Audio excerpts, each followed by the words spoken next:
It's a principle of common sense. Two objects can't occupy the same space at the same time, or can they? Let's consider.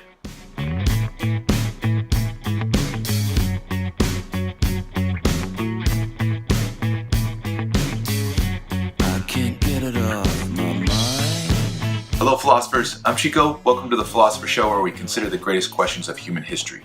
Now in the last episode, we talk about the Ship of Theseus. How is it possible for a thing to change all of its material parts and still be the same thing?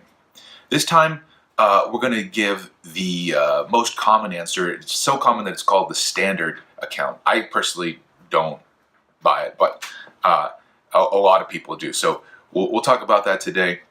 And the way that we'll motivate that is from an additional paradox that philosophers have given. And here's the way it goes. Imagine you had a lump of clay. You got it on Monday, right? And we'll call that lump of clay lump. And now imagine Tuesday, the next day, you form that lump of clay into a statue of the biblical figure David. And so we'll just name that statue David. Now it seems like Lump and David are different. Why? Well, they existed at different times, right? Lump existed on Monday when David didn't. Lump could survive a squashing, whereas David couldn't. And Lump is a piece of clay, whereas David is a statue. But it seems like Lump is still there when David exists, right? The lump of clay hasn't disappeared, right? So it seems like you could have a lump and a statue in the same place at the same time, right? Two things exist in the same place at the same time, though. What? That seems weird. Now, I agree. Again, I don't personally follow this account, but the way that these philosophers are going to argue is that it makes a nice and tidy solution. Imagine the Ship of Theseus, right? It explains a lot of our intuitions. So remember, we thought we start off at one time with a ship. At a later time, we have replaced gradually every plank of that ship, and now it's got none of the planks in common with it. And then somebody has collected all the ship planks that we replaced, that were replaced, and rebuilt the ship. And we're wondering which one is the original ship. Well, this solution would say both of them are the original ship. And that sounds ridiculous, right? It sounds ridiculous to say that we had two ships available to us at the very beginning there, right? But at the same time, we were kind of hemming and hawing. I don't know, like, both of them seem like the original. These philosophers say, yeah, because they were both there, right? There was one ship which was the collection of wood, and there was another ship which was just the ship, right? And then the ship survives the changing of the planks, and of course the collection of wood does not survive the changing of the planks. But you can put those back together, right? And then you get a ship again. So this is called the constitution view, specifically because they're going to say constitution. This is the motto. Constitution is not the same as identity. We could say that the wood for the ship constitutes the ship, but is not identical to the ship, right? And of course, the craziest problem here is that we have two objects existing in the same place at the same time. And the obvious objection is to take, look, two things can't exist at the same time, right? The JBL and the JBL is money. I don't know if you guys ever tried this, but I have the Charge 3. I'm a music lover, so man, I'm always using this thing. But in any case, the JBL, I'll put a link for the description on this. I swear, you should buy this. This is so cool. It's waterproof. But yeah, this seems like the biggest objection, right? It just seems like a totally absurd and plausible view, because everything that we see, two objects can't exist in the same place at the same time.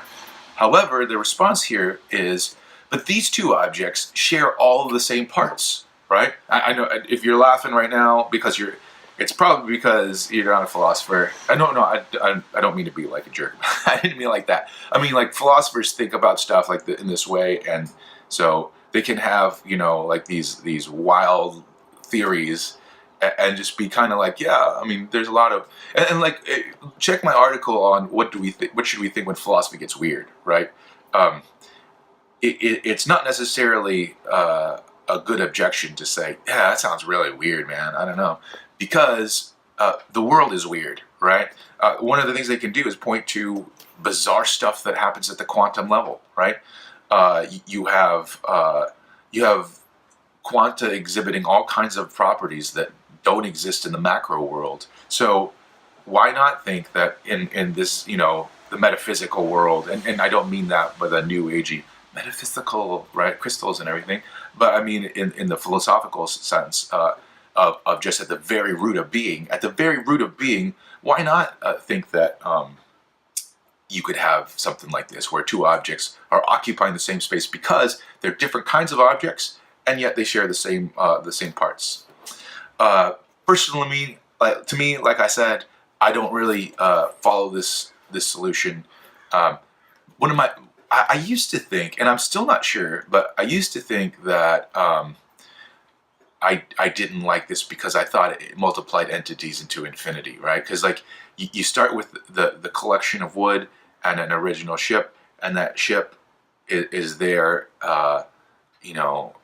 later on when you've replaced all the planks, and now you reconstitute a ship. So you now have two ships, and that's the conclusion was. So you had two ships at the beginning, but then I used to think, but now take those two ships, right, and then do the same exact thing with the second ship, or with both ships actually you could do, right? So what is it that, it seems like now you'd have four ships in the original ship, and you could keep doing that on into infinity. I don't know, I haven't thought it through that well, but I don't know that this is a good objection anymore, because I wonder if we could just say, well, starting at that new time, right? The collection of what is going to be the same throughout all those things, right? But starting at that new time, a new ship exists, right? It doesn't have to exist back here at the first time. It exists only at the new time. I don't know. Maybe that's a good objection. I do think, however, a reason I still am not going to follow this view is because it seems like it multiplies entities arbitrarily. And here's what I mean. It seemed like we gave the name David to the way that the clay was shaped, right? It seems like to me we just labeled, hey, lump is now in this form, like in this structure, and then when but the moment the artist started to mold the clay, it seems like it was, first of all, it starts off as a lump, as a blob, let's say, and let's label that shape blob 1. And then he starts to move the clay a little bit, blob 2, a little bit more, blob 3, blob 4, all the way till you get to David.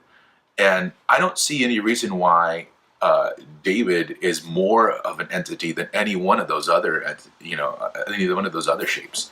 Seems to me like all we really have here is clay in a particular shape, and we like to label that David because it reminds us of a person, and it looks like a person. But what's real there is clay in a particular shape. I don't know. I mean, there are great philosophers who disagree with me, but that's the way I see it.